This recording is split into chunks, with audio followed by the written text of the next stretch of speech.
بسم اللہ الرحمن الرحیم۔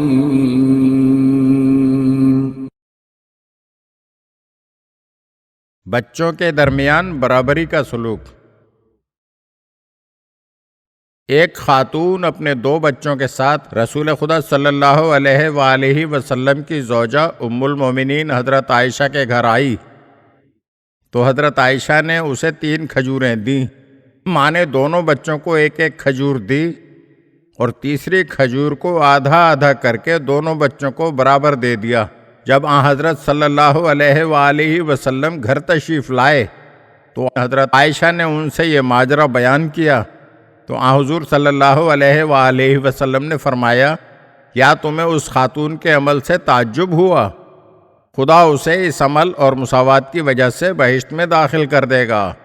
اور ایک مرتبہ ایک شخص اپنے 2 بچوں کے ہمراہ رسول خدا صلی اللہ علیہ وآلہ وسلم کی خدمت میں حاضر ہوا۔ وہاں پر آن حضور صلی اللہ علیہ وآلہ وسلم کے سامنے ایک فرزند کا بوسہ لیا لیکن دوسرے کی طرف کوئی توجہ نہ کی، تو پیغمبر اکرم صلی اللہ علیہ وآلہ وسلم نے بچوں کے ساتھ اس ناروا سلوک کا مشاہدہ کرنے کے بعد اس شخص سے فرمایا، تمہیں اپنے بچوں کے ساتھ برابری کا سلوک کرنا چاہیے۔